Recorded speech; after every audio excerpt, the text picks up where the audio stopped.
Friends, ఇదైతే మనమైతే parking లాట్లో ఉన్నాం ఎయిర్పోర్ట్లో. ఈ ట్రిప్లు ఇంకా పడట్లేదు, వచ్చి 1.5 hours అవుతుంది. ఫుడ్ ఆకలేస్తుంది, కానీ ఫుడ్ ఒక ట్రిప్ కంప్లీట్ చేసినాకే తినాలి. సరదాగా 10:30, 11కి తినొచ్చు, ఇబ్బంది లేదు. లేకపోతే 12కి టిఫిన్ చేయొచ్చు. ఓకే, ఈ ట్రిప్ ఎప్పుడు పడుతుందో ఏమో.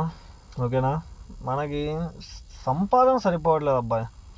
మొన్నటి వరకు ఊర్లో ఫ్రూట్స్ అమ్ముతున్నాం, అంటే ఫ్రూట్స్ అమ్మితే అదేమో పొద్దున్న నుంచి సాయంత్రం వరకు కూర్చోవడం కూడా కాదు, ఆ రోడ్ల మీద నించొని ఆ బండి మీద తిరిగి 4 చక్రాల బండి మీద కాయలు అమ్ముకుంటే బేరం ఉండట్లా, పాడు ఉండట్లా. సాయంత్రం ఏమో కూలి 400, మధ్యాహ్నం బువ్వ టిఫిన్ తింటే సాయంత్రం 400 కూలి ఇస్తారు. వేసుకొని 100 రూపాయలు ఛార్జీ పెట్టుకొని ఇంటికి పోవాలి. డైలీ రోజుకి 1000 రూపాయలు వచ్చే పని ఉంటే అటు ఇటుగా చేసుకోవచ్చు అబ్బాయి, కంఫర్టబులే. కానీ మనమేమో చదువుకోమన్నప్పుడేమో సినిమాలకు వెళ్ళడం, షికార్లు చేయడం, ఫ్రెండ్స్తో మాట్లాడుకోవడం, ఇలాంటి పనులు చేసి చదువుకోలేదు. ఇప్పుడేమన్నా బాగుపడే ఉద్దేశం ఉందా? ఇప్పుడు నువ్వు ఏ పనైనా చెయ్యి, సిమెంట్ పనికి వెళ్తాయి, బొక్కలు పడతాయి. ఆటో తోలుదామంటే ఆయిల్ కొట్టించడానికి డబ్బులు రావు, కారు తోలితేనేమో ట్రిప్పులు పడట్లేదు, మూటలు మోద్దామా అంటే ఓపిక లేదు. ఇంకేందో మనం చేసేది. మూటలు అంటే 50 కిలోల మూటలు, 70 కిలోల మూటలు ఒకప్పుడు చేసాం. నేను 2015లో ఆటో కొనుక్కున్నాను.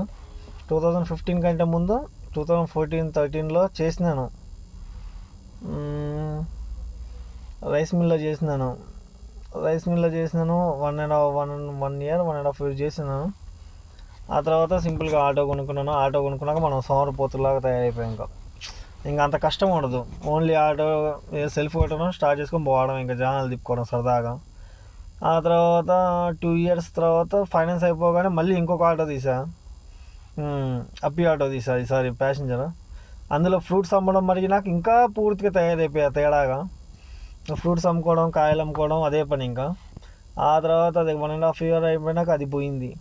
మళ్ళీ ఇంకో 2020లో పోయింది వెహికల్. ఆ తర్వాత 2 years 3 years గ్యాప్ ఇచ్చానులే. ఆ తర్వాత లాస్ట్కి ఒక బండి కొన్నా, ట్రాలీ.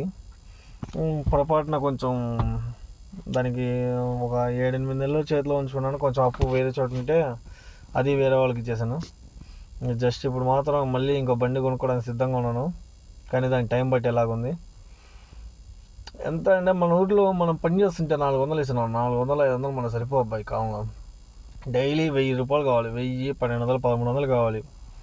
అప్పుడైతే మనం కొంచెం తినడానికి, ఉండడానికి కంఫర్టబుల్గా సెట్ అవుద్ది. అంతేగాని 400-500 తీసుకుంటే మనం ఏం చేస్తాం, మనం ఏం చేయలేం. ఓకేనా, గుడ్ బాయ్.